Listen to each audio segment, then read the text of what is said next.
Bismillahirrahmanirrahim. Assalamualaikum warahmatullahi wabarakatuh.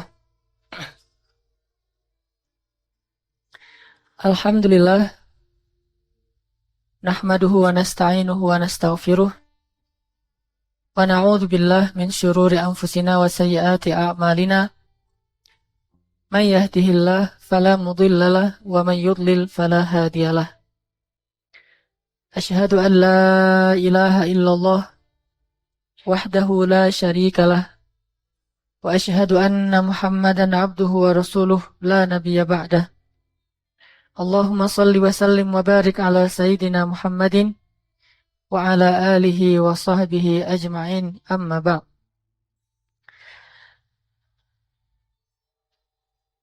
Sahabat-sahabat dan teman-teman yang dimuliakan Allah Subhanahu wa taala,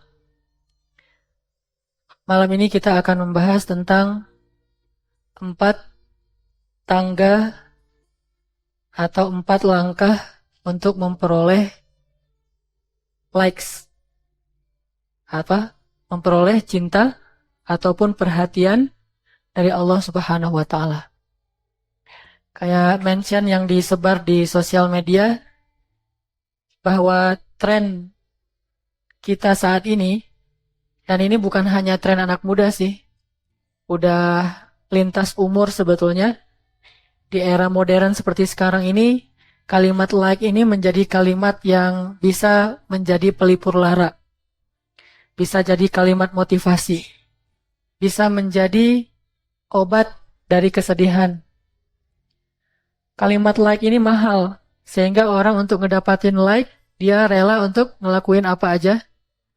Mulai dari pergi ke tempat-tempat yang unik, yang jauh, yang susah dijangkau oleh orang lain. Kemudian dia selfie, dia gunakan kamera-kamera yang terbaik dengan angle yang paling bagus. Semuanya itu tujuannya adalah untuk mendapatkan perhatian dari banyak orang. Dan salah satu indikasi perhatian itu dia bisa ngelihat dari jumlah yang nge-like gambar ataupun postingan dia. Dan semua orang merasa bahwa ada kebanggaan kalau yang nge-like postingan dia itu banyak. Sehingga muncullah yang kita kenal sekarang dengan istilah selebriti sosial media. Bahkan kadang selebriti sosial media inilah yang lebih banyak fans followersnya daripada selebriti yang sifatnya seniman. Dan ini sekarang mulai menggeser kedikdayaan media-media yang bisa disebut sama-sama modern, tetapi dia sudah mulai agak ditinggalkan karena kesibukan orang, udah nggak sempat lagi duduk di depan televisi, sehingga informasi, entertain, segala macam itu bisa dia dapatkan dengan sosial media dan seterusnya. Nah, seiring dengan itu manusia mulai pengen eksis, tapi eksisnya pengen di hadapan manusia yang lain. Pengen lebih terkenal, pengen lebih banyak yang tahu, pengen lebih banyak yang memperhatikan. Saking capernya kita di sosial media atau di beberapa grup media sosial kita, saking capernya kita senang banget mengganti-ganti status dan juga foto di DP kita supaya orang memperhatikan apa yang sedang kita alamin. Makin sedih, statusnya itu makin melankolis.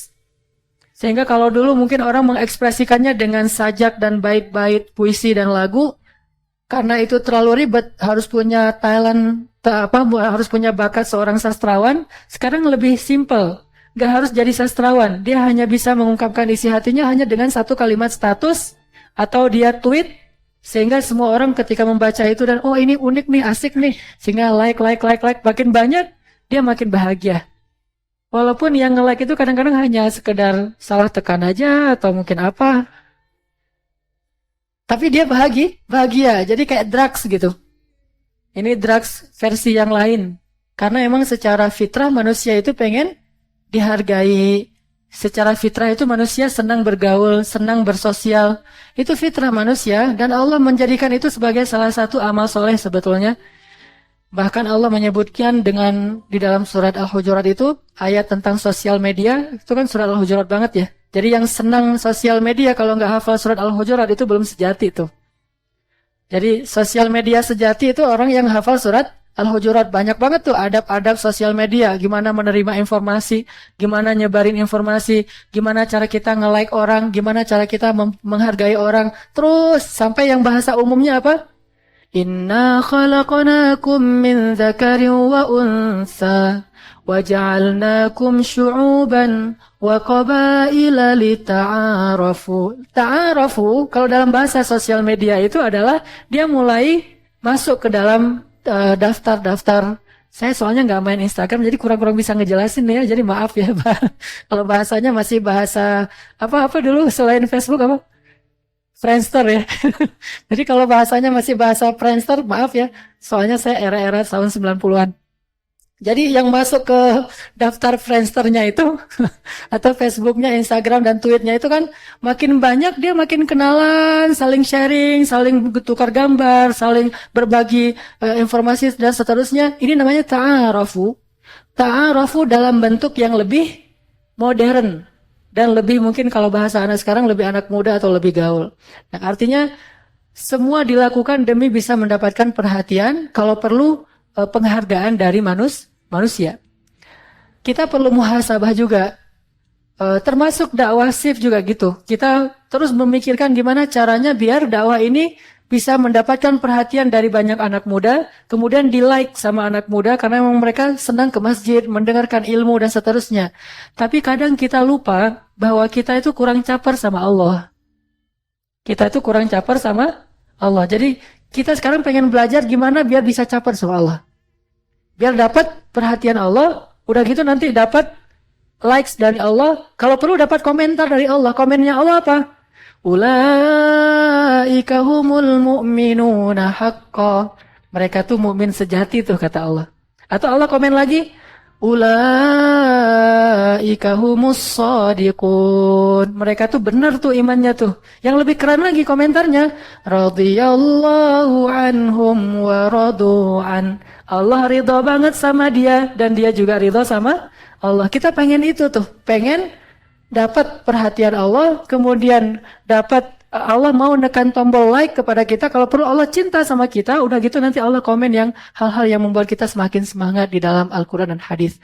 Nah, ada 4 step yang perlu kita coba pelajari malam ini, gimana how to get more likes from Allah Subhanahu wa Ta'ala.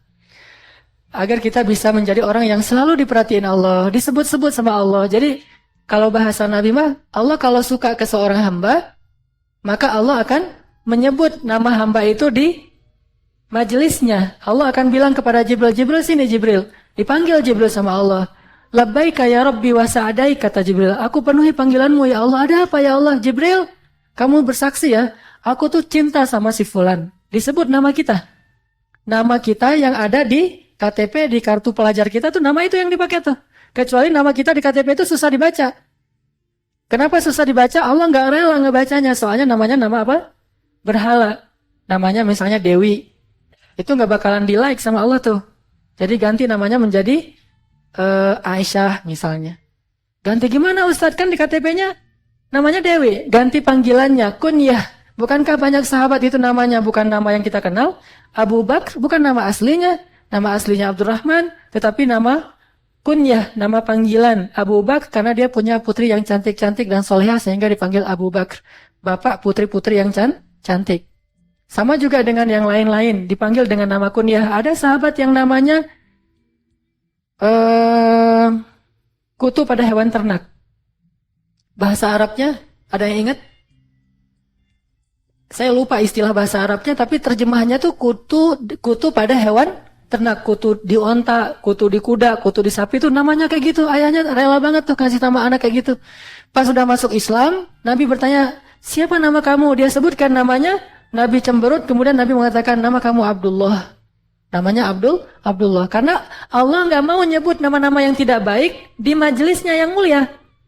Jadi majelisnya tuh mulia banget, sehingga nama yang nggak baik aja nggak pantas disebut. Sehingga Allah akan ganti dengan nama yang lain. Makanya kalau nama kita Dewi, namanya Wisnu, namanya apa?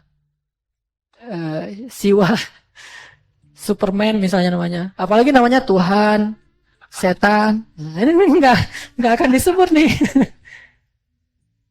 Jadi nama-nama kayak gini nggak bakalan disebut. Ya Jibril, aku cinta sama dia. Siapa dia ya Allah? Tuhan. Kan nggak mungkin kan? Allah.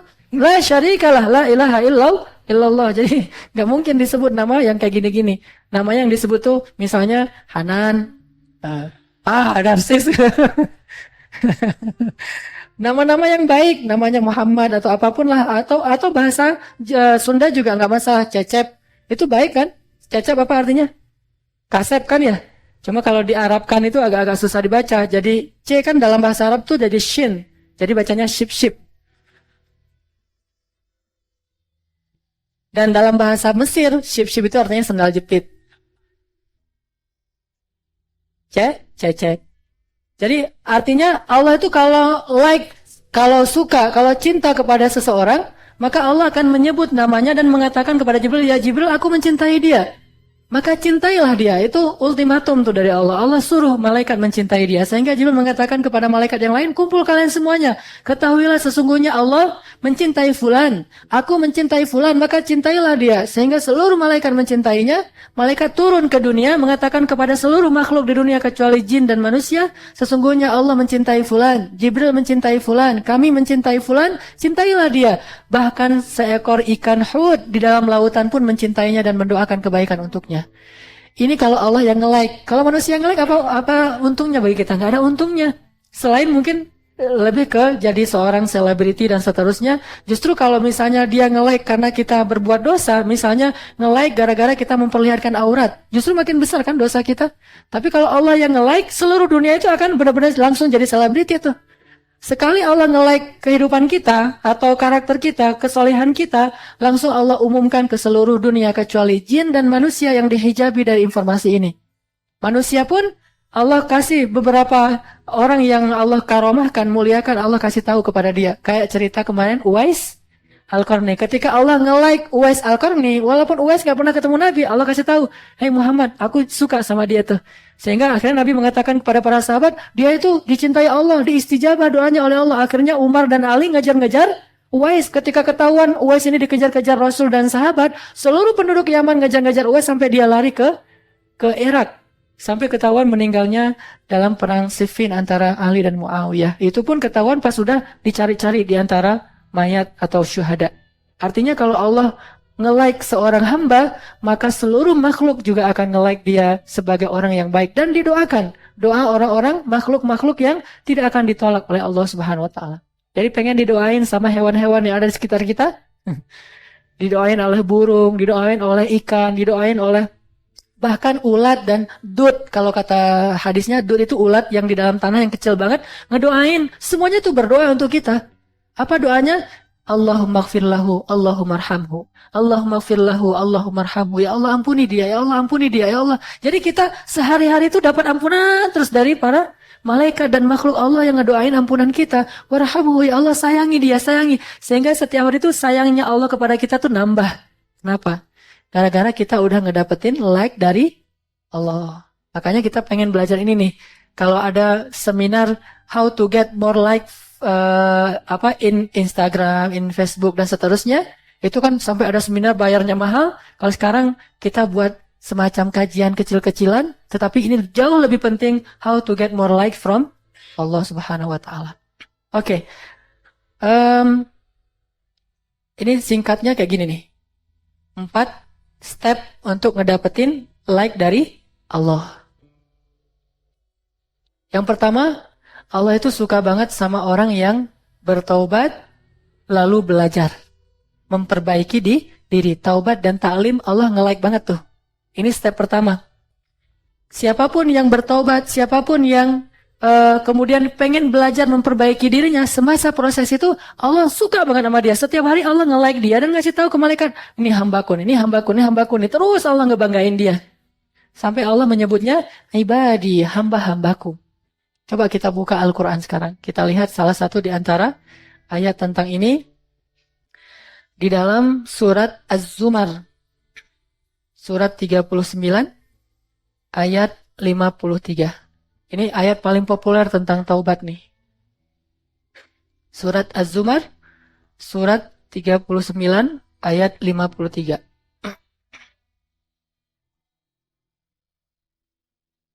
أعوذ أعوذ بالله من الشيطان الرجيم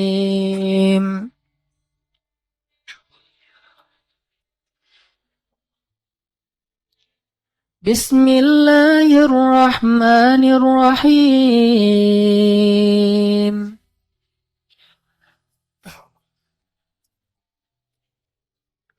قل يا عبادي الذين أسرفوا على أنفسهم لا تقنطوا من رحمة الله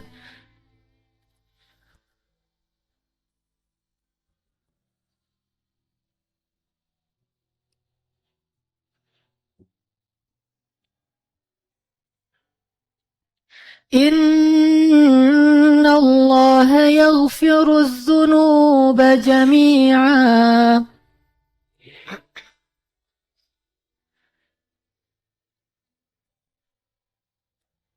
إنه هو الغفور الرحيم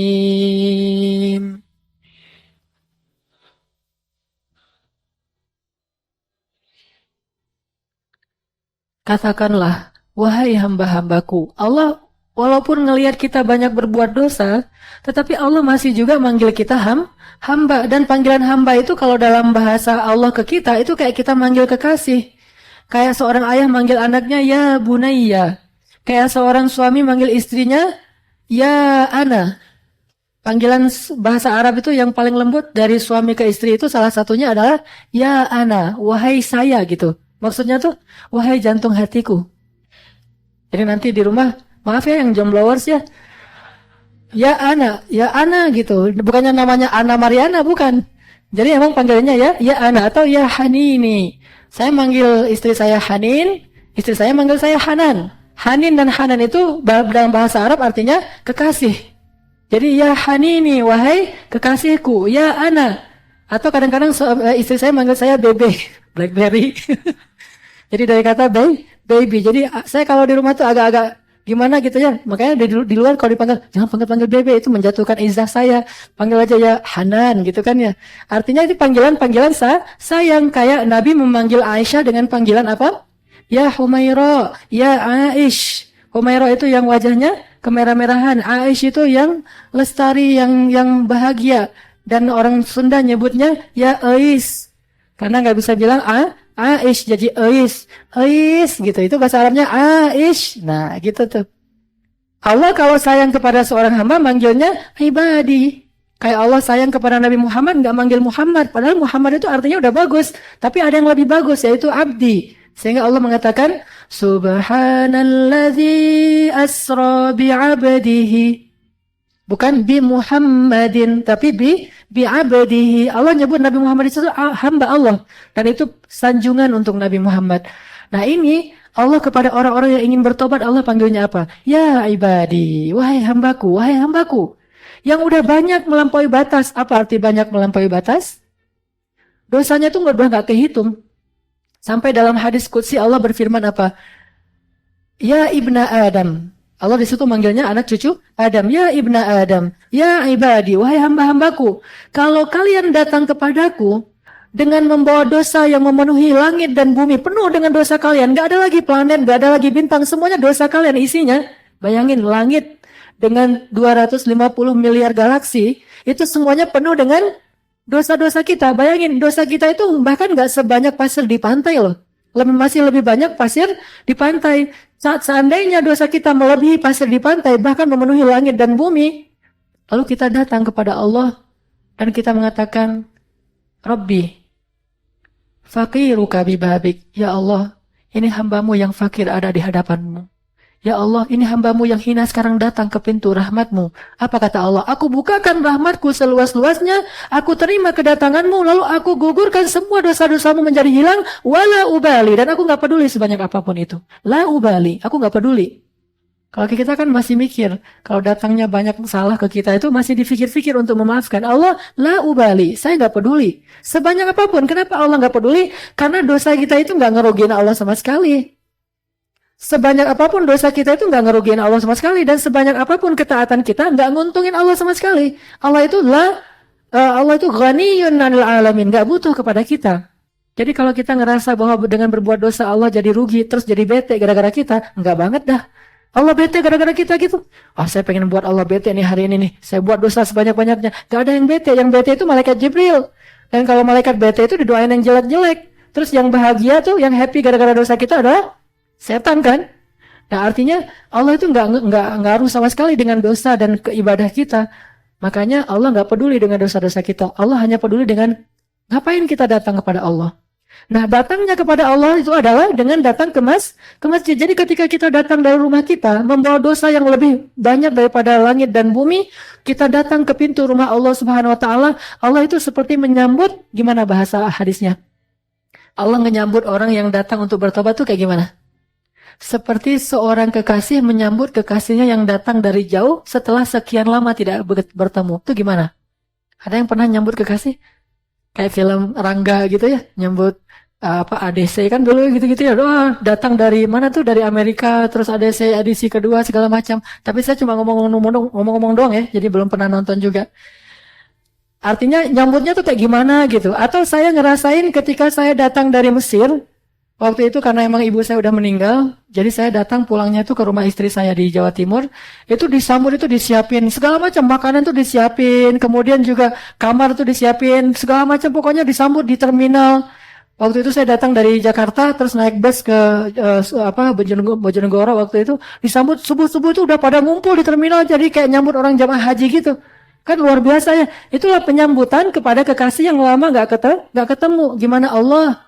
Jadi ketika ada seorang yang datang ke masjid, bayangin ya, ketika antum datang ke Masjid Al-Latif nih, bayangkan, dan itu benar. Allah berdiri di pintu masjid, nyambut kedatangan kita. Ahlan, ibadi, sini, ibadi. Langsung diampunin. Ketika kita masukkan langkah kita ke masjid, udah habis dosa kita. Kayak gitu cara Allah menyambut, nge-like orang-orang yang datang untuk membersihkan dirinya kepada Allah. Ada lagi satu kisah yang pernah saya sampaikan dulu.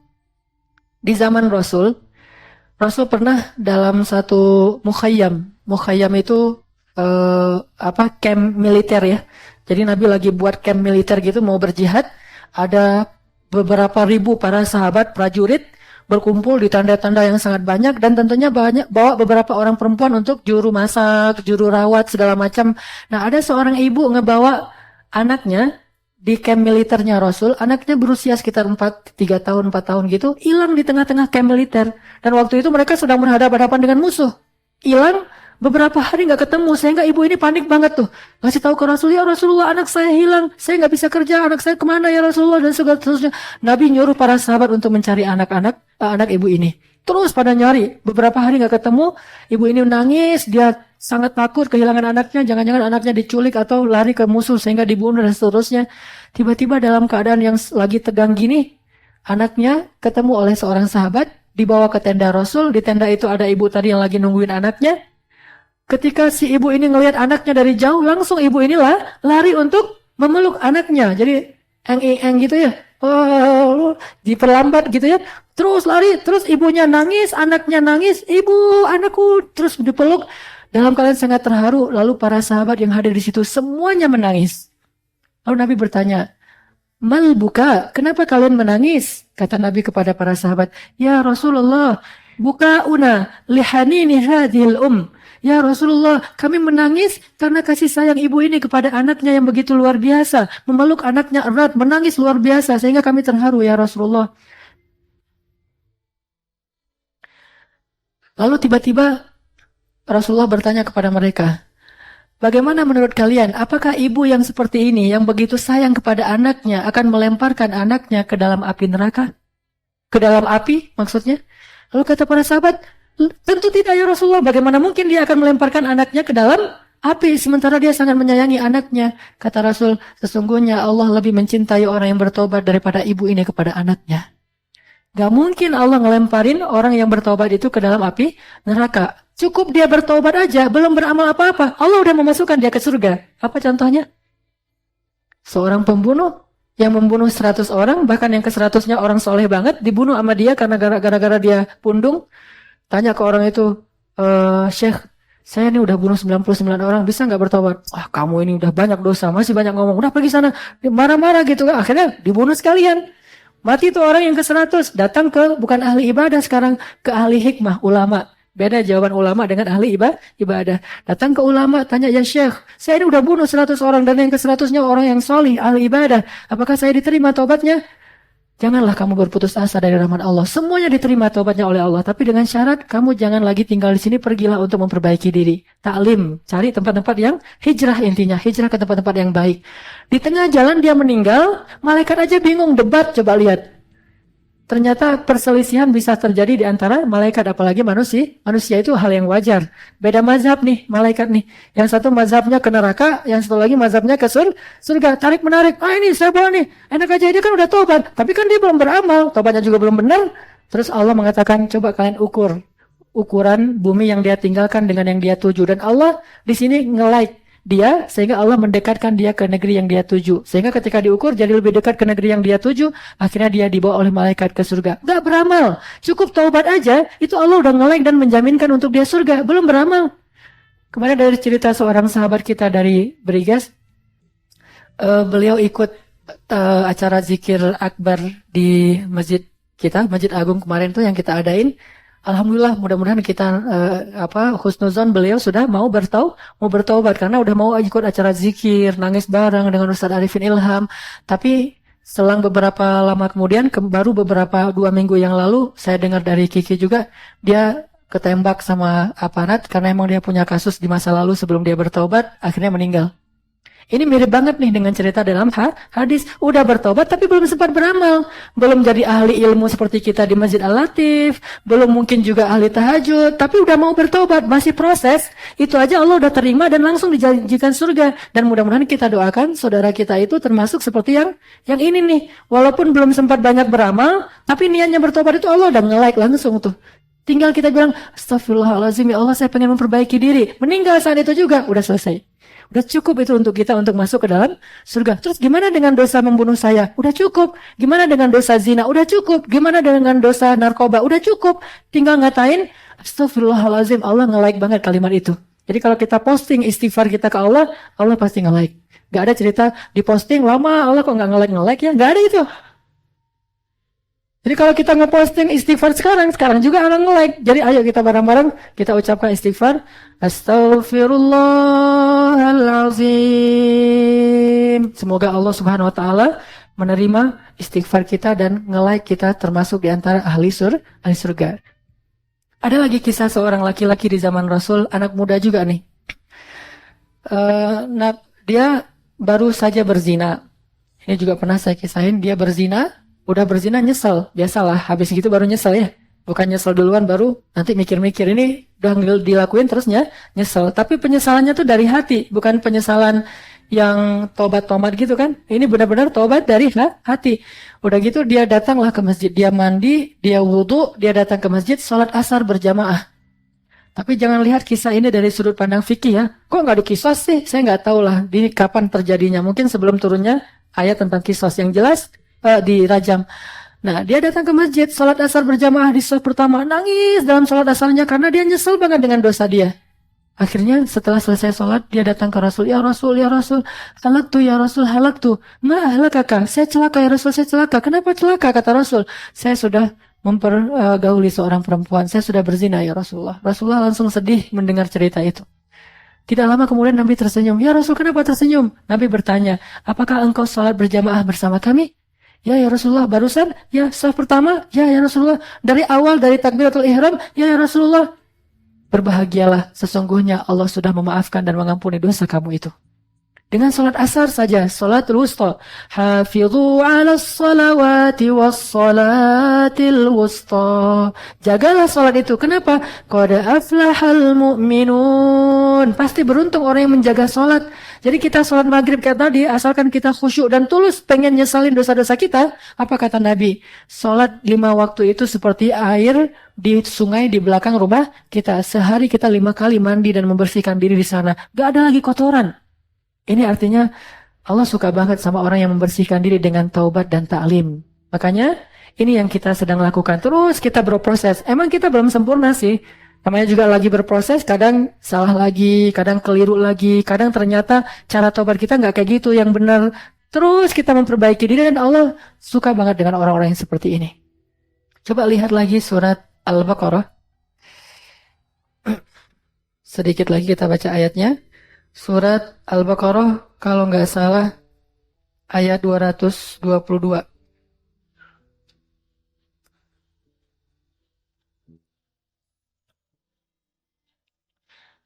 Bismillahirrahmanirrahim.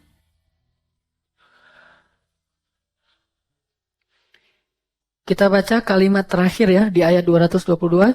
Innallaha yuhibbut tawwabin wa yuhibbul mutatahhirin.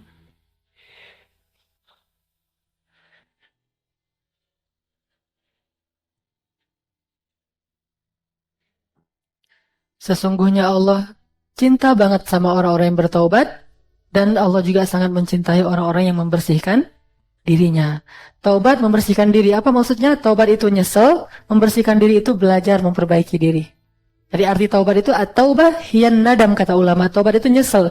Jadi kalau kita nyesel aja dengan dosa kita, itu Allah udah suka sama kita tuh. Ditambah lagi, kita pengen membersihkan diri.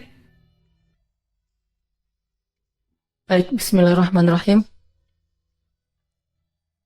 Teman-teman sekalian,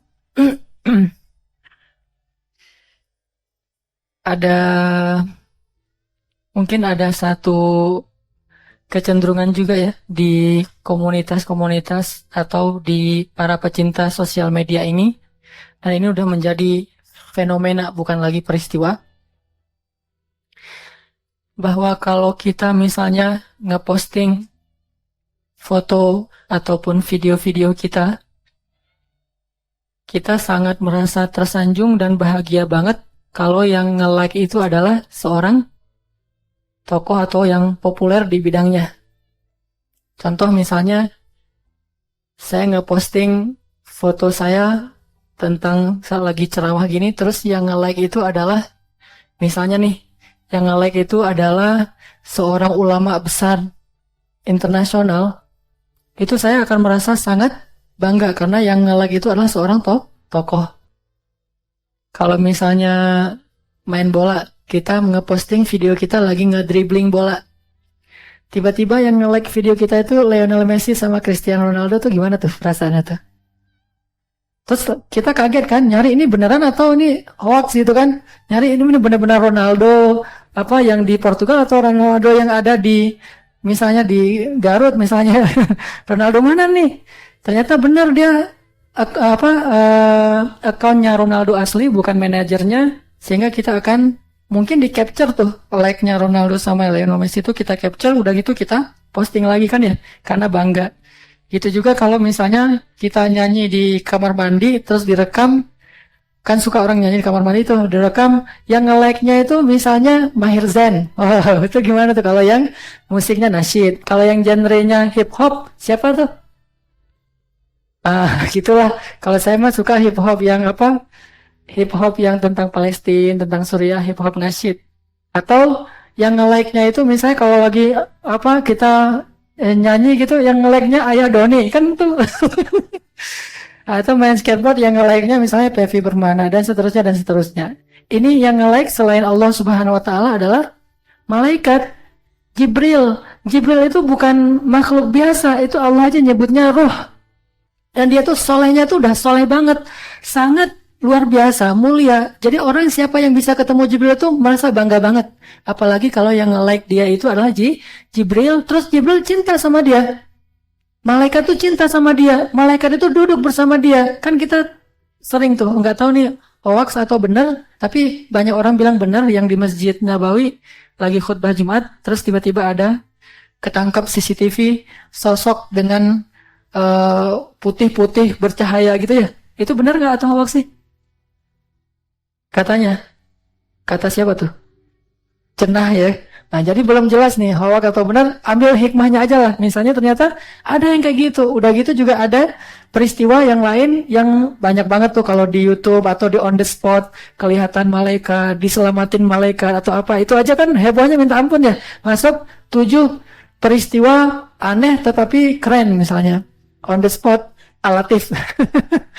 Salah satu peristiwanya, misalnya ada yang tiba-tiba pengen jadi imam, itu kan on the spot masuk tuh. Terus ada lagi on the spot, misalnya ada anak alatif, tiba-tiba gara-gara pengen buang air kecil jadi hijrah, kan itu on the spot banget tuh kan. Siapa kemarin namanya? Mana orangnya? Oh masih di Makassar, kamu balik lagi nih? Pengen dakwah di Makassar ya? Oh akur sama ayahnya, jadi dia jadi betah di Makassar. Nah kan masuk on the spot alatif nih. 7 anak pemuda hijrah yang paling fenomenal. Kalau kemarin tuh salah satunya ada Kang Iqbal yang juga ikut bareng kita, yang tatuannya banyak pas ikut Qiyamul Lail.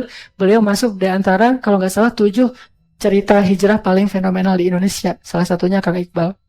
Artinya itu kalau misalnya malaikat sampai kayak gitu tuh kan luar biasa. Malaikat mau duduk bersama kita, jalan bersama kita, kita aja yang ngelihat.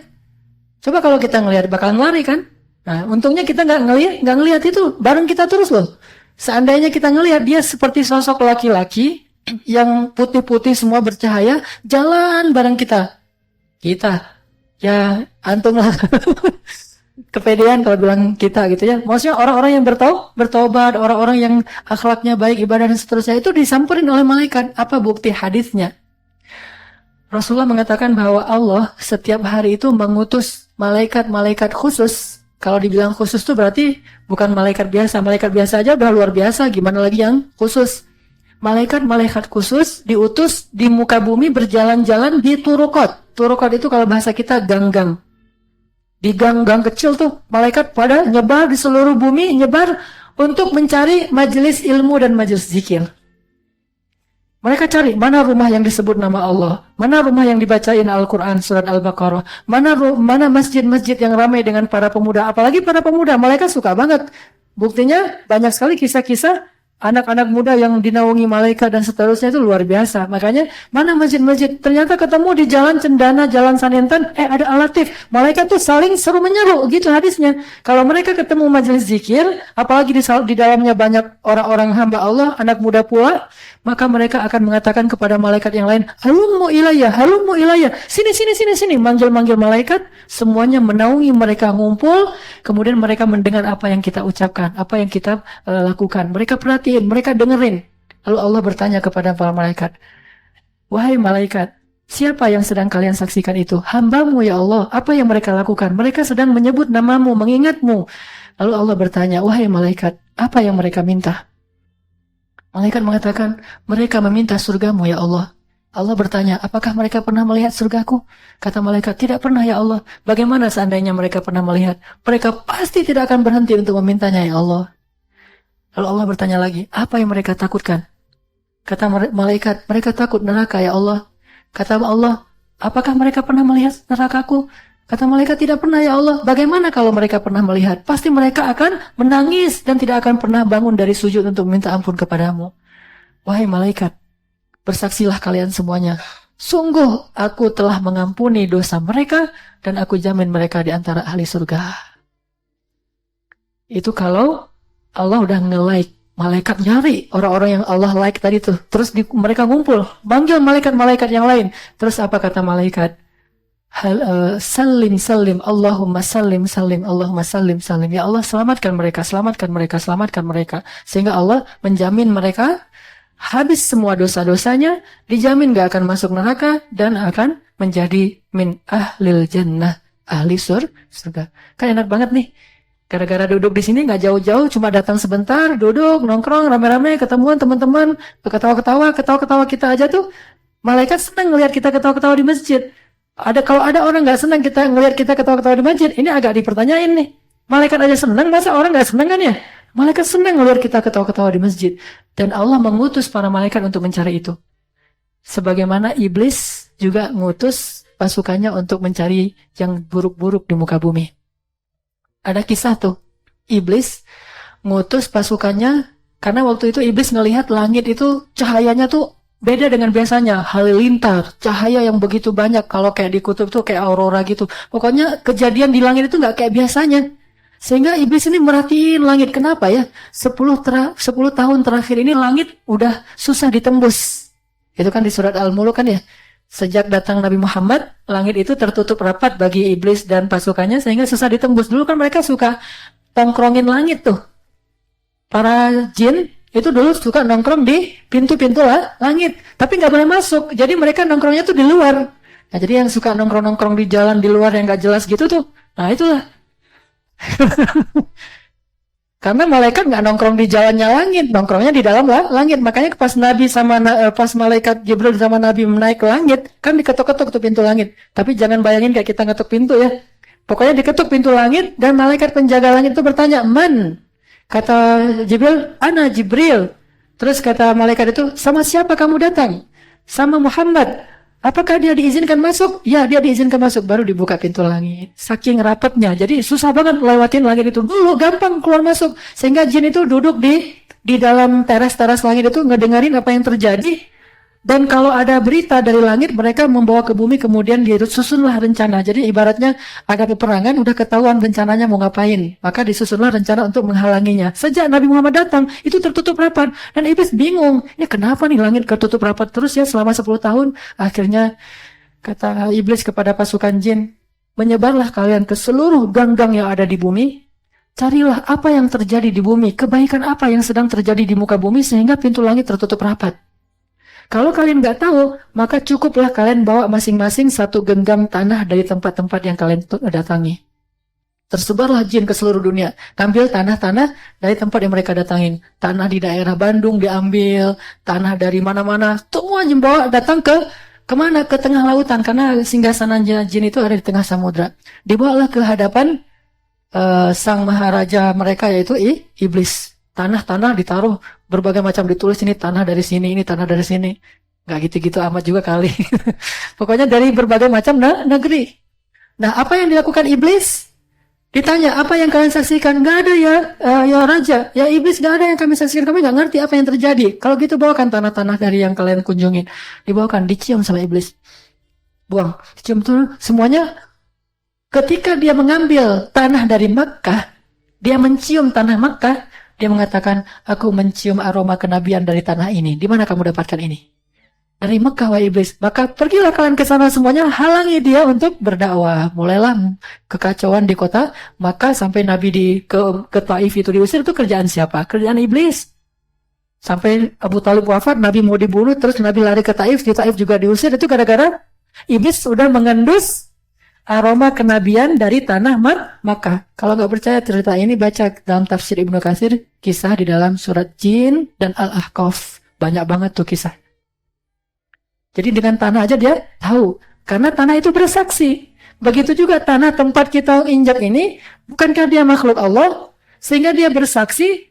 Walaupun ini saya belum tahu sekuat apa hadisnya, tapi ada anjuran untuk memindahkan posisi sholat sunnah setelah sholat wajib, karena semua itu akan bersaksi. Sama kayak kita masuk Zulhijjah, kuku-kuku kita dan rambut kita nggak boleh dicukur kalau niat berkurban, karena dia akan bersaksi nanti di hari kiamat. Ketika darah hewan kurban udah ditumpahkan, baru kita potong kuku, dan kuku yang kita potong dan kita buang itu makhluk Allah, dan nanti di hari kiamat dia akan bersaksi, "Ya Allah, saya menjadi bagian dari tubuhnya ketika dia sedang berniat untuk berkurban karena Engkau ya Allah."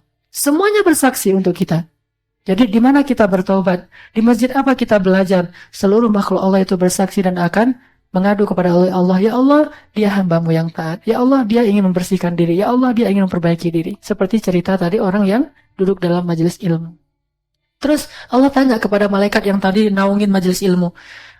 Malaikat bilang ke Allah, "Ya Allah, tapi di antara mereka ada yang duduk di situ bukan karena majelis ilmu. Kebetulan aja ada di situ, terus dia jadi termasuk di antara mereka. Gimana ya Allah?" Kata Allah, "Sesungguhnya aku mengampuni dosa yang duduk karena majelis ilmu dan siapapun yang ada di antara mereka." Jadi niatnya datang ke Al-Latif macam-macam. Ada yang niat benar-benar ilmu, dan insya Allah rata-rata kita demikian. Tapi kalau ada yang ternyata niatnya bukan untuk ini, mungkin untuk berdagang, mungkin untuk cari jodoh, mungkin untuk apalah ya, macam-macam kan niat orang, dan itu juga baik, nggak masalah. Atau bahkan ada yang niat pengen ganti sendal yang baru misalnya. Sandal saya udah jelek, di Al-Latif bagus-bagus tuh sandalnya, ke Al-Latif gitu kan, orangnya ikhlas-ikhlas lah insya Allah. Apalagi kalau sepatunya Vela tuh kan bagus-bagus tuh. Vela asal beli sepatu baru, hilang aja tuh ceritanya. Nah jadi karena di Al-Latif tuh ada cowok soleh, Dan dia sepatunya bagus terus, dan kalau dicuri insya Allah nggak akan dosa, soalnya dia orangnya ikhlas. Kan gitu enak tuh. Curilah, ngambil dari Al-Latif. Nah, niatnya itu doang, asalkan dia duduk di dalam masjid Al-Latif, belum kan dia harus lihat suasana dulu kan, ngelihat sana, ngelihat sini, ini kira-kira nyamannya kapan. Itu aja Allah ngampunin dosa dia. Maka yang ada niat kayak gitu, kembalilah kepada Allah, dan insya Allah menjaminkan surga untuk kita gitu. Tapi insya Allah semuanya niatnya soleh. Baik, itu yang pertama, taubat dan ta'lim. Ada yang lebih tinggi dari itu. Selain udah niat nyesel dengan dosa-dosanya, kemudian dia ingin belajar, step yang kedua, yang lebih Allah cintai lagi daripada yang pertama. Ini lebih Allah cintai lagi. Like-nya tuh lebih banyak dari Allah, adalah orang yang setelah belajar, kemudian dia beribadah kepada Allah, dia memperbaiki akhlaknya. Sehingga ketika ada sahabat nanya, ya Rasulullah, ayyul a'mal ahabba ilallah. Amal apa sih yang paling Allah suka? Kata Nabi, as-salatu ala waktiha. Salat tepat waktu. Apalagi ya Rasul? Birrul walidain. Berbuat baik atau berbakti kepada kedua orang tua. Dan saya singkat dengan istilah ibadah dan akhlak. Dan ibadah itu bukan hanya salat. Nanti ada beberapa ibadah yang lain yang Allah suka banget ngelihat hambanya yang kayak gini. Sehingga ketika seorang hamba berdiri salat, kenapa kita nggak boleh jalan di depan dia? Haram hukumnya. Bahkan kalau memang seandainya sama-sama paham, itu boleh dipukulin tuh sebetulnya. Tapi kan nggak enak ya, mau mukulin karena dia belum paham. Sebetulnya itu dipukulin. Kenapa? Dosa besar melintasi orang yang sholat. Dan dosa juga kalau sholat nggak membuat sutra. Karena kalau kita sholat nggak buat sutra, orang ngelewat dia dosa, kita berkurang pahala sholat kita. Kecuali darurat banget. Atau sutranya itu sutra manusia yang sedang sholat juga di depan kita dengan syarat dia membelakangi kita. Dia bisa jadi sutra. Tapi kalau kita lagi sholat tiba-tiba dia pindah, kan susah kan? Dia pindah. Gimana ya? Maju dikit. Udah ada sutra lagi depan, pindah lagi. Gitu aja terus kan, agak aneh-aneh juga tuh. Ya udah, kalau kayak gitu, la yukallifullahu nafsan illa usaha. Yang penting udah ada dulu. Atau kita taruh tas kita, tapi jangan taruh HP. Ntar pas sujud bangun, mana HP saya? Kan nggak enak juga. Taruh barang-barang yang besar yang bisa kita ketahuan. Ini namanya sutra. Kenapa nggak boleh ngelintasin orang sholat? Karena kalau kata Nabi gini, seandainya kalian tahu apa yang di hadapan orang sholat, kan gitu ya? Apa yang di hadapan orang sholat? Allah langsung gini di hadapan orang sholat, dan Allah tersenyum kepada dia, Allah kasih rahmat kepada dia. Ketika kita sholat, itu Allah berhadapan-hadapan sama kita tuh. Sebelah kanan kita adalah surga, sebelah kiri kita adalah neraka, di belakang kita adalah dosa-dosa, di hadapan kita Allah. Jadi Allahu Akbar, Allah ngelihat langsung.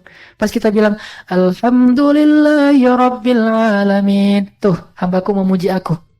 Ar-Rahmanir Rahim, hambaku menyanjungku. Maliki Yaumiddin, benar banget kata-kata hambaku tuh.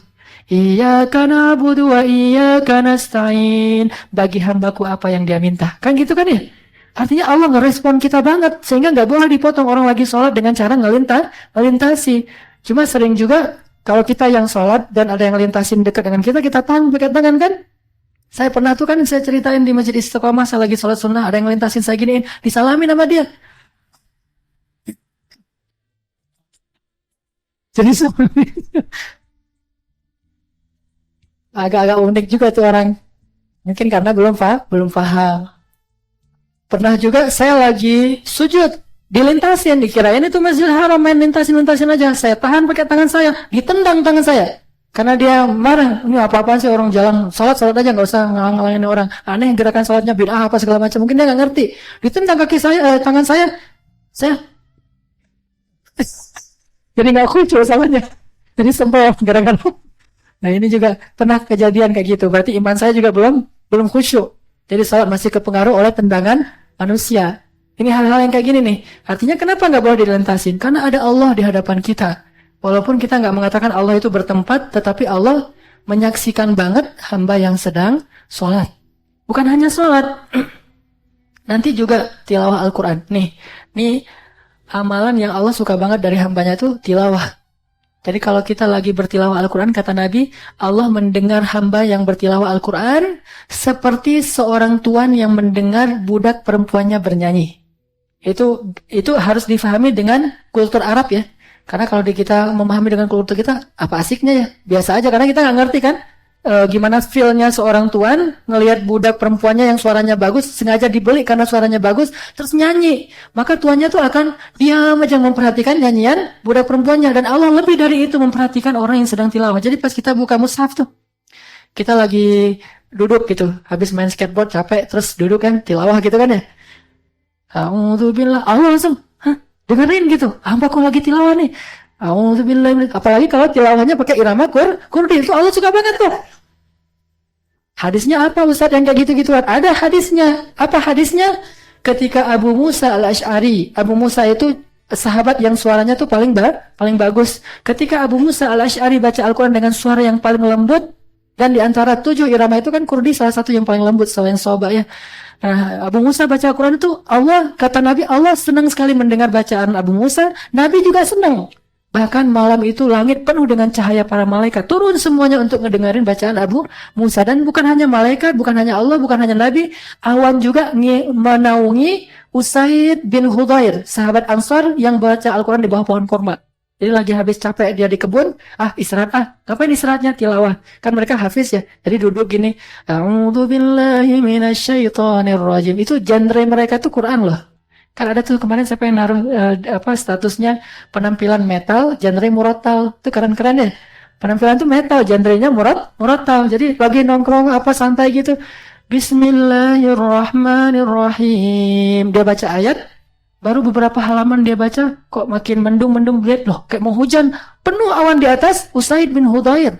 Akhirnya dia kira mau hujan, dia pulang, jalan. Kemanapun dia pergi, awan tuh ngikutin dia tuh gimana tuh. Ini kalau Allah udah suka kepada amal seorang hamba. Makanya tilawah Al-Quran itu Allah suka banget.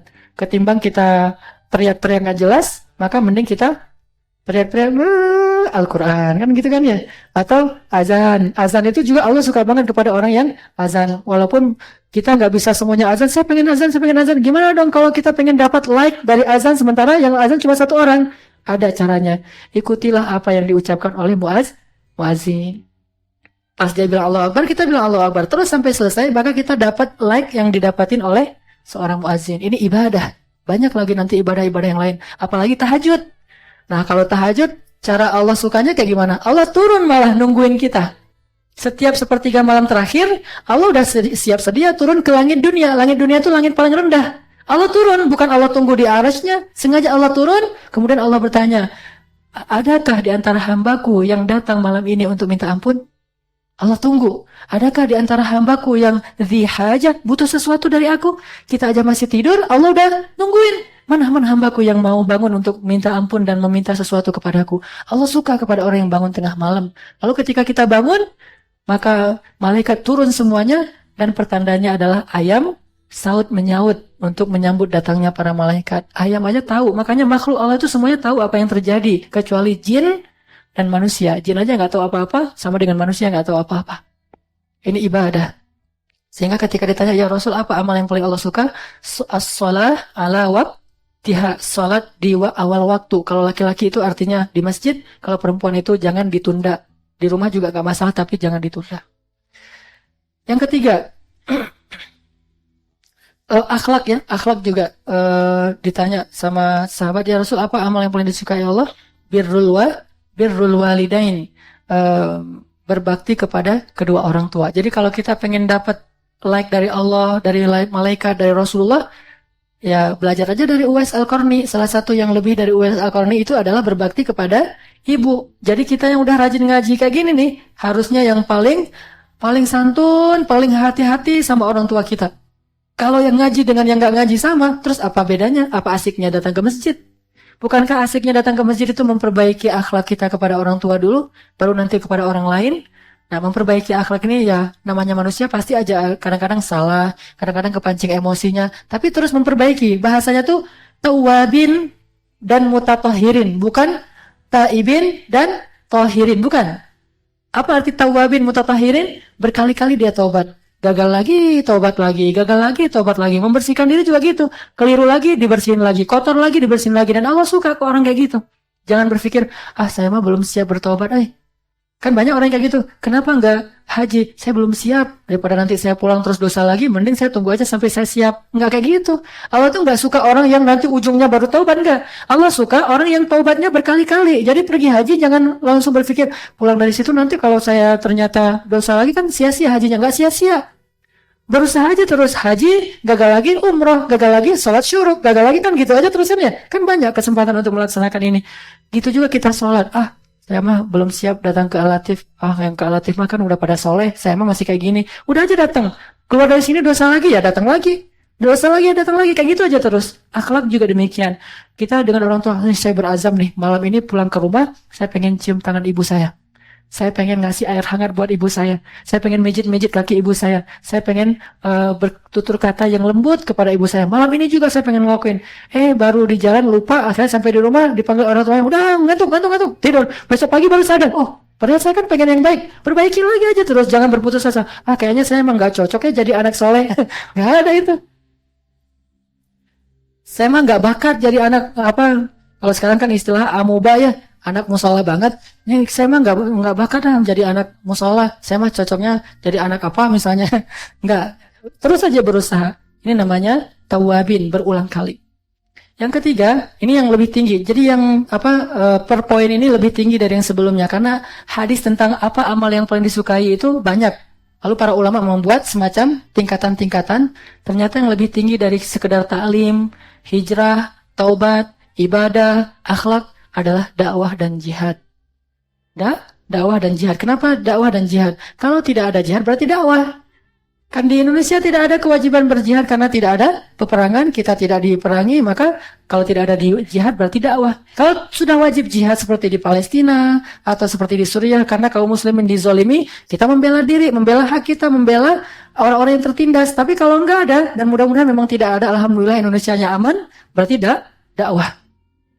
Dakwah itu bukan jadi penceramah, itu hanya salah satu tugas dai, tetapi bukan satu-satunya. Bahkan yang lebih hebat dari itu adalah ide-ide dakwah kita. Ini yang kayak gini-gini kerjaan siapa? Bukan kerjaan saya ini. Saya kan punya materinya. Kerjaan siapa? Kerjaan teman-teman cyber. Anak-anak yang menggunakan kecerdasannya untuk dakwah. Kalau kita selama ini gunain kecerdasan kita untuk karir, sekarang coba juga gunain kecerdasan kita untuk dakwah. Kalau kita selama ini nyusun bahasa untuk menembak cewek, sekarang coba nyusun bahasa untuk nembak orang untuk berdakwah dan mau masuk agama Allah dan masuk ke masjid.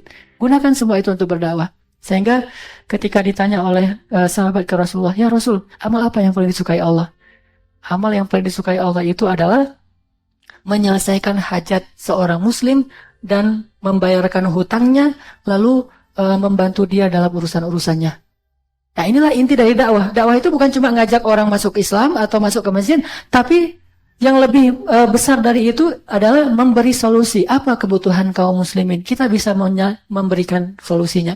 Intinya dakwah itu sebuah program menyodorkan solusi kepada umat di antara sekian banyak kebutuhan umat. Itulah inti dari dakwah. Bukan cuma ngajak. Jadi kita ngajak orang nih, Al-Latif ramein, kemudian kita bina.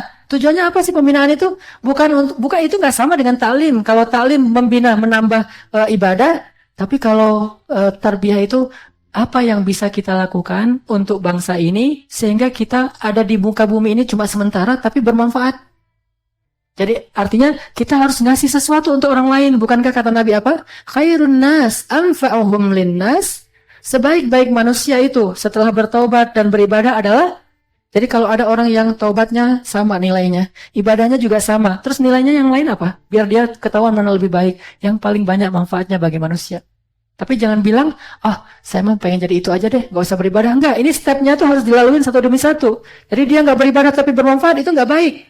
Bermanfaat tapi nggak beribadah nggak baik, beribadah nggak bermanfaat juga nggak sempurna. Maka yang stepnya itu pertama taubat dulu, kemudian belajar, kemudian beribadah dan akhlak, baru yang lebih tinggi dari itu adalah bermanfaat bagi orang lain. Dan itulah misi dakwah. Jangan berpikir misi dakwah itu sekedar tabligh. Tabligh hanya salah satu varian dakwah. Jangan pikir misi dakwah itu cuma Ihya'us Sunnah. Ihya'us Sunnah itu hanya salah satu varian dakwah. Makanya saya senang ya ngelihat banyak kelompok dakwah kan, misalnya tabligh ngajak orang ke masjid.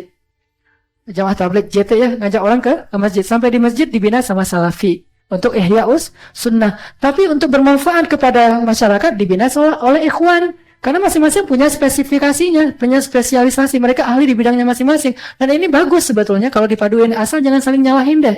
Jangan saling ngejatuhin, jangan saling jelek-jelekin, jangan saling bilang sesat. Udah aja dengan fokusnya masing-masing. Tablik yang ngajak orang masuk ke masjid. Salafi yang membina orang di dalam masjid. Ikhwan yang memberdayakan mereka untuk keluar dari masjid. Dari masuk sampai keluar itu dibina terus. Kan gitu kan konsepnya. Nah sekarang yang udah masuk ke masjid nih, ngapain lagi nih? Dibina, kita undang ustadz-ustadz yang dari berbagai macam gerakan dakwah dan kita nggak fanatik dengan salah satunya. Setelah itu, kalau kita udah dibina di Al-Latif, terus keluar ngapain? Ini yang sedang kita coba bentuk dalam tarbiyah. Apa yang bisa kita lakukan untuk bangsa ini? Karena kita udah fokus di anak muda, kita bisa ngasih solusi apa sih untuk masalah-masalah anak muda? Pertama kita harus tahu dulu masalahnya apa. Jangan-jangan kita kasih solusi yang nggak dibutuhkan kan ya? Berarti kita harus paham realitas ini yang kita belajar dalam tarbiyah sebetulnya. Kita pengen ngasih solusi, walaupun kita bukan orang yang paling baik, bukan yang paling sempurna, hanya sebagian cahaya yang kita ingin terangi di dalam umat Islam ini. Nah ini namanya dakwah. Sehingga kata Nabi, sesungguhnya berjalan bersama seorang saudaraku untuk menyelesaikan hajatnya, itu lebih aku suka daripada itikaf 1 bulan di masjid ini. Masjid apa? Masjid Nabawi. Artinya ibadah. Ibadah itu baik, tapi ada yang lebih baik. Apa yang lebih baik? Memberi solusi bagi orang yang membutuhkan. Menyelesaikan hajat orang yang membutuhkan. Membayarkan hutang orang yang berhutang. Atau apapun kesusahan yang bisa kita sururun tudkhiluhu fi qulubil mu'min. Membahagiakan orang mukmin itu ahabbul a'mali ilallah, amal yang paling disukai Allah. Dan itulah salah satu misi dakwah kita. Bukan sekedar, udah ramai Masjid Al-Latif, belum selesai. Bagi saya, itu belum selesai. Itu baru permulaan. Baru selesai kalau kita nanti udah tahu apa yang we have to do, we have to take action bagi kaum muslimin, apa yang bisa kita lakukan dan potensi kita apa. Dan ini kan pembinaan, nggak sehari 2 hari, minimal setahun kita baru, kalau target kita kan 3 tahun. 3 tahun nanti kita baru tahu bisa kita berdayain ke seluruh komunitas anak-anak muda. Lihatlah Al-Latif ini 3 tahun ke depan udah ada perubahan dalam amal-amal dakwahnya. Kalau sekarang masih internal aja dulu. Ta'lim, tarbiyah, ta'lim, tarbiyah, ta'lim, tarbiyah. Dan tarbiyah itu kan bukan cuma halakoh. Tarbiyah itu olahraga juga. Tarbiyah itu mukhayyam juga. Tarbiyah itu asik-asikan juga. Nongkrong-nongkrong juga. Itu tarbiyah semuanya. Jangan berpikir nongkrong itu ngapain sih? Ah, nggak ada kerjaan. Itu tarbiyah loh. Itu bagian dari tarbiyah. Apa misinya? Misinya mengakrabkan diri dulu. Karena kalau udah akrab, baru ketahuan, oh si ini dia lebih di sini, ini punya potensi, ini kan lewat keakraban. Saya baru tahu di sini ada Kang Dadang, tapi beliau udah pindah ke Jakarta. Beliau ini punya kemampuan dalam memahami step-step dakwah, karena beliau pernah bekerja di sebuah organisasi misionaris Kristen. Jadi beliau tahu banget yang kayak gimana cara masuk yang juga bisa jadi input buat kita. Beliau juga ngerti bahasa Inggris, nanti mungkin bisa ngelatih bahasa Inggris. Terus kenal Benzo misalnya. Ternyata Benzo ini mungkin ada yang lebih senior dari Benzo di sini yang saya belum kenal, seorang pendaki. Beliau tahu tentang survival. Kita pengen belajar survival tuh kayak gimana. Ketemu lagi si Fulan. Itu kan ketemunya, kenalnya lewat apa? Bukan lewat ta'lim loh. Kenalnya gara-gara berenang bareng, gara-gara jalan bareng, gara-gara main skateboard bareng, gara-gara lari bareng. Jadi kenal. Dari kenal itu jadi tahu potensinya, dari tahu potensinya dibina, lalu diberdayain. Kayak gitulah tarbiyah. Itulah bedanya tarbiyah dengan ta'lim. Kalau ta'lim kayak gini, nggak saling kenal, kita ketawa-ketawa bareng aja, udah gitu pulang. Bahkan ketemu di jalan juga nggak tahu ini siapa sih. Ustadz, jamaah yang di mana ya? Kan suka gitu kan ya? Suka nyapa saya di jalan misalnya, atau ketemu di mana, Ustadz, oh ya, assalamualaikum, waalaikumsalam, masih ingat saya? Ya pasti enggak lah. Dan jamaah di mana? Al-Latif, apalagi Al-Latif kan ramai banget, jadi nggak kenal semua. Nah ini lewat tarbiyah tuh butuh waktu. Mukhayyam jadi tahu, fulan jadi tahu ini. Ternyata di sini banyak penulis, ternyata di sini banyak ini, banyak itu. Semuanya kita pasti punya, karena kata Nabi, An-nas ma'adin ka ma'adiniz zahabi wal fiddah. Manusia itu sebetulnya barang tambang. Artinya punya potensi seperti emas dan perak. Dakwah itu ke sana arahnya. Ini lebih di-like sama Allah daripada ibadah. Tetapi nggak boleh kita dakwah tapi ngelupain ibadah. Karena stepnya kayak tadi tuh. Hijrah dulu, tobat dulu, belajar, ibadah, akhlak, dakwah. Kalau nanti memang ada waktunya, jihad. Dan yang terakhir itu adalah istiqomah. Ini ada sedikit cerita tentang dakwah. Dakwah itu selain ngajak orang untuk masuk Islam, memberi solusi. Ini cerita tentang jin lagi nih. Kan kalau masalah jin kan kita senang ya, apalagi dialog dengan jin, ya gitu-gitu deh. Ini jadi ratingnya lumayan tinggi lah. Selain masalah jomblo, nah, masalah jin tuh ratingnya lumayan tinggi tuh di anak muda. Nah ada kisah Nabi itu Kan pas pulang dari Taif itu kan nggak ada orang yang mau beriman ya. Di antara manusia tuh di Taif nggak ada yang beriman kecuali satu orang budak. Jadi Nabi sedih banget. Dakwahnya itu ditolak mentah-mentah di Taif. Sehingga akhirnya Allah menghibur Nabi itu dengan mendatangkan 7 jin. Dari mana? Dari Hadramaut. Jadi jin juga dia punya kampung. Jadi ada yang dari Irak, ada yang dari Syam, ada yang dari Hadramaut, ada yang dari Mosul. Mosul itu di mana? Suriah. Ada yang dari Mosul. Datanglah 7 jin yang disebut sebagai ketua-ketuanya jin. Jadi koordinator geng jin nih. Koordinator geng jin. Mana Zainal? Mana Zainal? Jin apa itu? Jin underground ya. Wah, kan gitu. Ini ada koordinator jin 7 koordinator 7 jin diutus sama iblis. Ngapain? Untuk menghalangi dakwah Nabi. Datanglah 7 jin ini ke daerah Nakhlah. Nabi lagi sholat, kisah surat jin kan, mereka dengerin bacaan Nabi, terus apa kata jin itu? Kami mendengarkan Al-Quran yang sangat menakjubkan. Jadi jin juga punya intelektualitas yang lebih bagus. Kenapa manusia kok nggak bisa seperti jin? Jin aja punya intelektualitas untuk memahami betapa Al-Quran itu menakjubkan. Jadi kalau manusia menganggap Al-Quran itu biasa-biasa aja, ini lebih rendah dari jin. Padahal hakikatnya manusia itu lebih tinggi dari jin. Allah menjadikan manusia khalifah. Allah melebihkan manusia di atas jin. Tetapi kenapa manusia malah nggak paham tentang ketakjuban Al-Quran? Sehingga kata jin, kami mendengar Al-Quran yang ajabah, yahdi ilar rushdi fa'amanna bih. Kami mendengar Al-Quran yang menakjubkan, yang membimbing ke jalan yang benar. Coba lihat, baru dengar sekali udah langsung ngerti gitu. Yang membimbing ke jalan yang benar itu kata jin, itu komennya jin loh ya. Bukan komen manusia sekelas sahabat. Jin aja bisa komen sepositif itu. Jadi artinya Allah lagi nyindir orang Taif nih. Kalian manusia kok nggak bisa beriman? Padahal jin aja bisa beriman. Yang hatinya lebih keras, yang intelektualitasnya di bawah manusia, yang nggak sepintar manusia, tapi dia bisa ngerti kebenaran Al-Quran. Kenapa kalian nggak bisa? Itu sindiran buat orang Taif dan hiburan buat Rasul. Berimanlah 7 jin. Oke? Setelah jin ini beriman, maka jin itu minta izin ke Rasul. Ya Rasulullah, boleh nggak kami sholat bersama engkau di Masjidil Haram? Kata Nabi, jangan. Waktu itu kan masjid di dunia cuma ada 2 kan? Haram dan Aqsa. Sholatlah kalian di masjid yang satu lagi. Kenapa? Janganlah kalian bercampur dengan manusia. La tukhalitun nas. Janganlah kalian duduk atau bercampur dengan manusia. Kenapa? Kalau sampai bercampur, kita bisa kepencet sama jin, mati. Karena jinnya gede-gede. Dia nggak boleh sholat bareng manusia. Kita yang sholat kayak gini aja, kalau misalnya ada orang gede banget di sebelah kita, terus softnya terlalu rapat kan agak-agak gimana gitu kan ya. Apalagi kalau dia pas takbir gitu, terus dia mungkin belum sempat mandi kan, gimana kan? Allah Akbar, jin lebih parah lagi tuh. Bayangin kalau kita sholat bareng jin. Pas dia sujud, kita di depan dia, softnya agak rapat ke sundul karena dia kepanjangan. Nah, kata Nabi, la tukhalitun nas. Janganlah kalian mencampuri manusia, maka salatlah kalian di masjid satu lagi. Sehingga sebetulnya masjid jin yang pertama itu bukan masjid jin yang ada di Mekah. Masjid jin itu Masjid Aqsa. Akhirnya mereka, oh ya udah kalau gitu hilang di Masjidil Aqsa. Hayya 'alas shalah. Bilal azan. Salat mereka di Aqsa, Nabi di Haram. Nah, 7 jin ini kemudian jadi dai. Nabi memberdayain, ditarbiyah sama Nabi nih. Kan Nabi itu rahmatan lil alamin. Alamul ins wa alamul jin itu alamin. Alamin itu jamak dari alam, bukan manusia, alam. Alamul ins manusia, alamul jin jin, alamul hayawan. Semuanya jadi rahmat gara-gara kedatangan Nabi, termasuk tumbuh-tumbuhan. Nah, Nabi membina jin itu, kemudian mereka nyebar ke seluruh dunia, datang bawa 7.000 jin. Datang udah bawa 7.000 jin yang mereka masing-masing. Ayo kita beriman kepada Muhammad. Datang. Nah, waktu itu ada janjian sama Nabi. Ya Rasulullah, datang utusan mereka. Kami pengen bayat nih, kayak bayat Aqabahnya orang Ansor. Oh, ya udah tunggu ya. Saya siap-siap dulu. Nabi ngajak seorang sahabat, Ibnu Abbas, Abdullah, ikut yuk. Sama ada apa Rasul? Ngumpul-ngumpul sama jin. Jangan Ibnu Abbas nggak berani. Akhirnya ngajak Abdullah bin Mas'ud, ahli Al-Quran. Ya Abdullah, ikut saya. Kemana ya Rasul? Ketemu sama jin. Ikut. Pas sudah ikut, udah mendekati poin tempat meeting poinnya, Nabi mengatakan kepada Ibnu Mas'ud, ya Abdullah, tunggu di sini. Terus Nabi, pas Ibnu Mas'ud berdiri, Nabi buat garis di tanah dengan tangannya. Dipagerin sama Nabi. Dipagerin, kata Nabi, apapun yang terjadi, jangan keluar dari garis ini. Ini kan keren ya, kayak di film Lord of the Ring gitu kan. Jangan, apapun yang terjadi, jangan keluar dari garis ini. Karena kalau keluar dari garis ini, kita nggak akan ketemu lagi sampai hari kiamat. Diapain tuh? Bisa jadi meninggal, bisa diculik sama jin. Apalagi ngelihat orang sekeren Abdullah ibnu Mas'ud. Coba lihat film Umar tuh, Abdullah ibnu Mas'ud tuh, menurut saya salah satu yang saya fans di antara sahabat itu Abdullah ibnu Mas'ud. Karena saya agak-agak mirip dengan dia, mirip apanya? Kakinya kecil.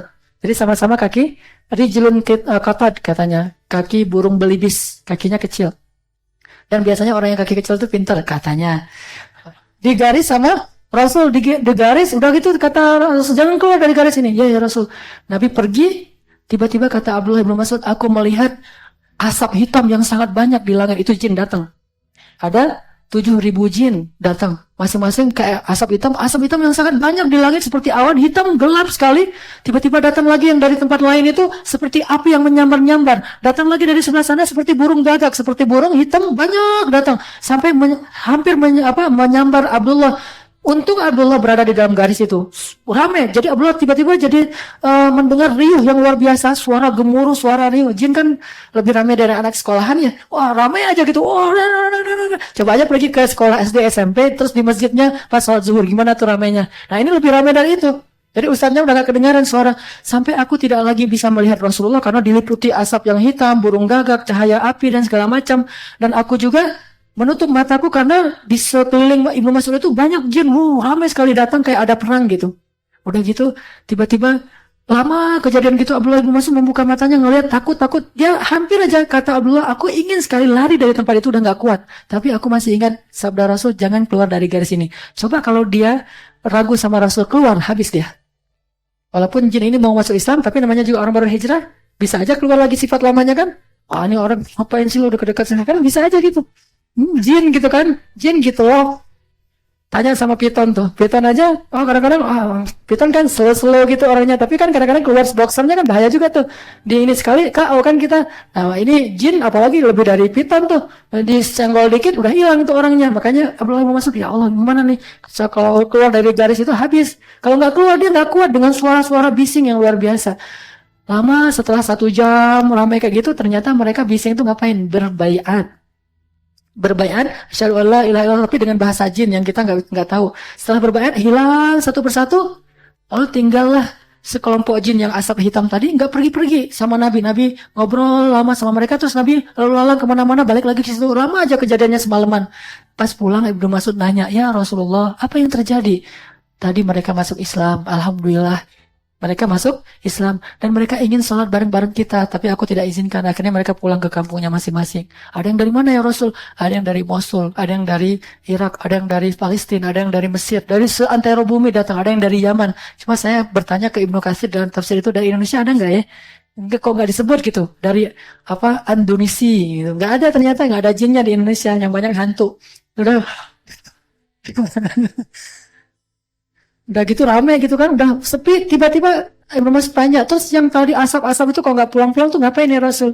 Ternyata mereka itu lagi banyak curhat ke Nabi. Bayangin kayak gimana dakwah itu. Dakwah itu bukan cuma ngajak masuk Islam, tapi mendengar curhat, duduk bareng, nanti kasih solusi. Itulah dakwah yang sebenarnya. Mereka curhat apa aja Rasul? Ada yang dizolimi sama temennya, akhirnya aku mendamaikan di antara mereka. Namanya jin, manusia aja bisa rame, apalagi jin kan ya lebih berpotensi untuk rame, saling menzolimi, didamaikan sama Rasul. Kan kalian udah masuk Islam, jangan kayak gitu-gitu lagi, itu mah jahiliyah. Oh iya ya Rasulullah, maafin ya, salam-salaman. Nih jin nih.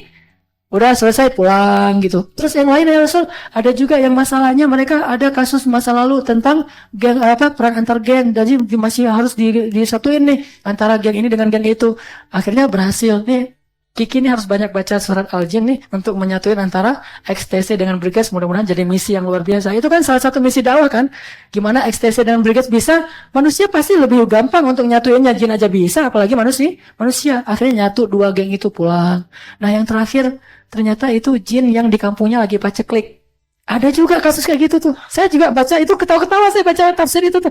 Oh gitu ya ternyata jin. Ada yang jin lagi musim paceklik di kampungnya. Sehingga mereka kehabisan makanan. Ya Rasulullah, kalau kami pulang kami makan apa ya Rasulullah? Akhirnya Rasulullah berdoa, ya Allah, jadikanlah tulang belulang sebagai makanan bagi jin. Sejak saat itulah jin makan tulang. Dulu jin gak makan tulang. Sejak saat itu jin makan tulang. Sehingga kata Nabi, kalau kalian menemukan tulang, maka janganlah kalian mengganggunya. Biarkan itu makanan jin. Karena kalau kita ganggu, dia ganggu kita. Nanti kalau mau kayam tuh, ada tulang belulang, udah biarin aja. Jangan ada tulang nih, jin nih, buangin. Ntar digangguin gimana coba? Lagi tidur ditekan atau apa gitu kan. Nah, Sejak saat itu Nabi berdoa, ya Allah jadikan tulang belulang sebagai makanan jin. Terus Nabi ngapain? Nyari-nyari tulang. Dakwah sejatinya tuh kayak gitu, ngasih solusi. Ya Rasul, manja banget ya jinnya. Ya Rasul, lapar ya Rasul. Kayak gitu banget sama Rasul. Lapar nggak suka tahu ke Rasul. Coba kalau kita bayangin kan jin tuh serem ya. Ternyata jin nggak semua serem. Ada yang agak-agak culun, ada yang polos-polos juga, ada jin gitu kan. Ya Rasul kami lapar. Akhirnya Nabi lalu-lalang di antara lembah-lembah nyari tulang-tulang ke onta yang mati, dikumpulin sama Nabi, datang, ini bawa pulang, ini makanan kalian. Karena tulang itu bertahan lama. Baru Nabi pulang, selesai semua hajat mereka. Itu dakwah. Ke jin aja ngasih solusi. Masa ke manusia? Enggak, cuma ngajak-ngajak ke masjid doang. Makanya saya bilang, pertama hijrah, kedua ta'lim, ketiga dakwah, keempat baru nanti insya Allah khilafah, kemenangan Islam. Maka dakwah itu memberi solusi, bukan cuma ngajak orang untuk ke masjid. Dan untuk bisa ngasih solusi yang lebih berharga, bernilai, kita harus dibina dulu bareng-bareng.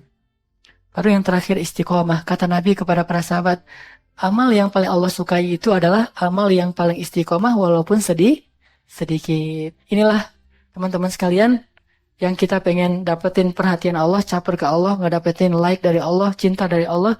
Coba mulai dari kita udah melewati fase taubat dan sekarang lagi serius di situ, taubat dan ta'lim. Insya Allah sambil taubat dan ta'lim kita terus memperbaiki ibadah kita dan akhlak kita. Dan kalau yang sudah merasa nyaman dengan ibadah dan akhlaknya, taubat dan ta'limnya, kalau pengen sesuatu yang lebih, kita coba ke arah tarbiyah untuk bisa berdakwah. Dan ini juga belum, pasti juga nggak akan langsung drastis, kita langsung terjun ke masyarakat, nggak, bertahap. Sampai nanti akhirnya semuanya itu bisa kita lakukan secara dawam dan istiqomah. Baru kita dapat like dari Allah Subhanahu wa Ta'ala. Mudah-mudahan ini bermanfaat. Maaf kalau ada bahasa yang salah. Dan maaf tadi pakai beberapa ilustrasi yang dapatnya di Google. Tapi nggak untuk dikomersialkan. Hanya untuk sharing dakwah. Mudah-mudahan bermanfaat.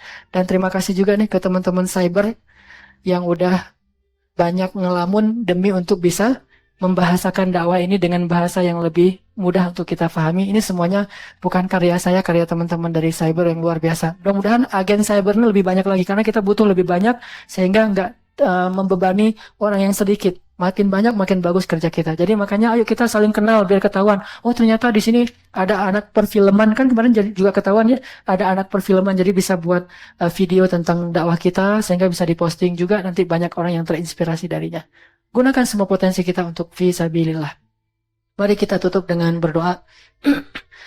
أعوذ بالله من الشيطان الرجيم بسم الله الرحمن الرحيم الحمد لله رب العالمين حمدا يوافي نعمه ويكافئ مزيده يا ربنا لك الحمد كما ينبغي لجلال وجهك الكريم وعظيم سلطانك اللهم صل وسلم وبارك على سيدنا محمد وعلى آله وأصحابه أجمعين الحمد لله على الإسلام الحمد لله على الإيمان الحمد لله على التوبة الحمد لله على الهجرة الحمد لله على القرآن الحمد لله على الأخوة الحمد لله حمدا كثيرا طيبا مباركا فيه اللهم اغفر لنا ذنوبنا اللهم اغفر لنا ذنوبنا اللهم اغفر لنا ذنوبنا اللهم اغفر لنا ذنوبنا وإسرافنا في أمرنا ربنا ظلمنا أنفسنا ظلما كثيرا اللهم لك الحمد ولك الشكر اللهم ظلمنا أنفسنا وإن لم تغفر لنا وترحمنا لنكونن من الخاسرين اللهم اغفر لنا ذنوبنا يا الله، اغفر لنا ذنوبنا يا غفار، اغفر لنا ذنوبنا يا غفور، اغفر لنا ذنوبنا يا رحمن، اغفر لنا ذنوبنا يا رحيم، وتب علينا يا تواب. اللهم اغفر لوالدينا، اللهم اغفر لأمهاتنا، اللهم اغفر لأمنا وارحمها وعافها واعف عنها وأكرم نزلها ووسع مدخلها واجعل قبرها روضة من رياض الجنة ولا تجعل قبرها حفرة من حفر النيران. اللهم اغفر لهما وارحمهما كما ربيانا صغارا، وارحمهما يا رحمن، وارحمهما يا رحيم، وارحمهما يا ودود، وارحمهما يا لطيف، وارحمهما يا أرحم الراحمين. اللهم اغفر لي إخواننا ولأخواتنا ولأزواجنا ولأولادنا ولبناتنا ولجميع المسلمين والمسلمات. اللهم إنا نسألك الهدى والتقى والعفاف والغنى. اللهم إنا نسألك علما نافعا وقلبا خاشعا ورزقا طيبا وعملا متقبلا.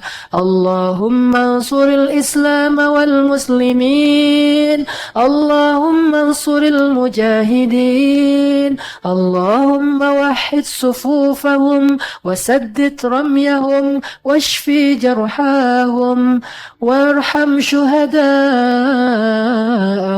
واجعلنا من المجاهدين والشهداء في سبيلك. اللهم حرر المسجد الأقصى المبارك من أيدي اليهود. اللهم ارحم أموات المسلمين في مسجد الحرام. اللهم ارحمهم وعافهم واعف عنهم. اللهم أفرغ عليهم صبرا. اللهم أفرغ على أهلهم صبرا. اللهم ارحم المسلمين. اللهم وحد صفوف المسلمين. اللهم اشفي صدور المسلمين. اللهم هب لنا من الصالحين. ربنا هب لنا من لدنك ذرية طيبة إنك سميع الدعاء. اللهم إنا نسألك أزواجا صالحات وإماما صالحين. الله يا ودود يا ودود نسألك الود يا ودود. ربنا آتنا في الدنيا حسنة وفي الآخرة حسنة وقنا عذاب النار. بارك الله لي ولكم ونفعني وإياكم بهذه المواعظ إن شاء الله. سبحانك اللهم وبحمدك أشهد أن لا إله إلا أنت أستغفرك وأتوب إليك. والسلام عليكم ورحمة الله وبركاته.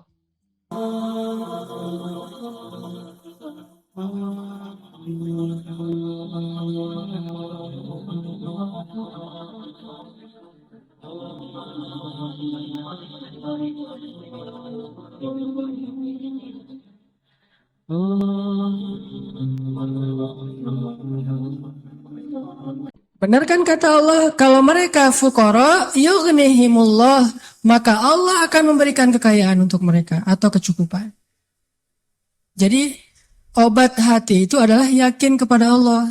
Dan cara yakin kepada Allah, baca firman-firman Allah Subhanahu wa taala. Allah berjanji di dalam banyak ayat untuk bisa menjadi iman, menambah faith, menambah keyakinan di dalam hati kita. Tinggal kita baca aja. Banyak banget ayat-ayat kayak gitu. Jadi begitu kita galau tentang gimana nanti nih, apa yang harus saya kasih, gimana menafkahi, baca nih ayat. Gitu juga kalau misalnya kita cari kerjaan atau cari nafkah. Allah Subhanahu wa taala juga memberikan kita banyak sekali ayat-ayat yang menjadi janji dari Allah bahwa siapa yang yakin kepada Allah, pasti Allah Subhanahu wa taala akan menjaganya. Itu banyak banget ayat kayak gitu. Salah satunya teman-teman bisa baca minimal banget teman-teman bisa baca di surat Hud ayat 6. Coba baca surat Hud, surat 11 ayat 6. Ini juga ayat untuk ngecas iman kita.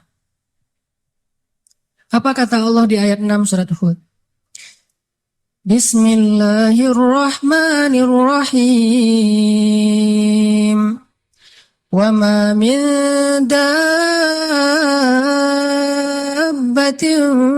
fil ardi illa 'ala Allahi rizquha wa ya'lamu mustaqarraha wa mustawda'aha.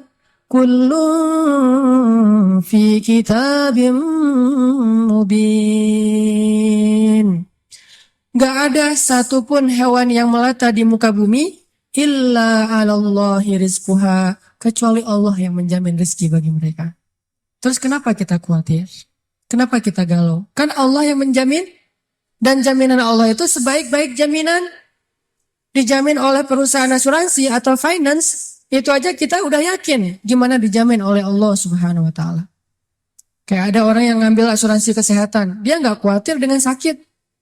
Ada orang yang mengambil asuransi kendaraan, dia nggak khawatir kelecet atau terjadi kecelakaan, dirampok atau dicuri kendaraannya.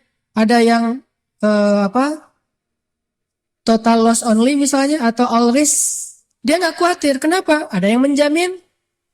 Ada orang yang mengambil asuransi pendidikan, dia nggak khawatir dengan harga pendidikan yang semakin mahal karena ada jaminan. Kalau kita masih sering ragu dan sering khawatir dengan hidup kita, berarti kita nggak yakin dengan jaminan Allah Subhanahu wa taala. Makin kita yakin dengan jaminan Allah, makin hilang rasa khawatir dalam hidup kita. Tenang ajalah, ada Allah. Ketika kita ada masalah sedikit, kita tinggal klaim. Dan mengklaim asuransi Allah itu lebih gampang daripada ngeklaim asuransi manusia. Ngeklaim asuransi manusia tetap aja ada biayanya. Tapi ngeklaim kepada Allah itu nggak ada biayanya, nggak perlu pakai nomor antri, nggak perlu jauh-jauh keluar dari rumah. Kita tinggal mengangkat kedua tangan kita mengatakan, Ilahi, Rabbi, saya ada masalah nih. Tetapi Engkau Maha Besar. Dan setelah itu, hati kita akan langsung tenang. Ini teman-teman. Di antara obat terhadap semua penyakit hati itu adalah belajar yakin kepada Allah Subhanahu wa taala. Teman-teman bisa baca juga nanti surat Al-Mulk. Ini surat yang benar-benar ngebooster hati kita. Jadi sesi pertama ini saya pengen sharing. Ternyata kalau kita pengen menghilangkan semua penyakit hati kita, mulailah dari belajar iman, belajar yakin kepada Allah Subhanahu wa taala. Kalau kita pengen belajar menjadi orang yang menjalani hidup itu penuh dengan keyakinan, penuh dengan harapan, orangnya optimis, caranya belajar yakin kepada Allah Subhanahu wa taala. Dan salah satu cara belajar yakin kepada Allah, baca ayat-ayat Allah. Terutama ayat-ayat booster tentang kebesaran Allah Subhanahu wa taala. Inna fi khalqis samawat, dalam penciptaan langit. Bukan cuma di langit, tapi penciptaannya, prosesnya. Inna fi khalqis samawati wal ardi wa ikhtilafil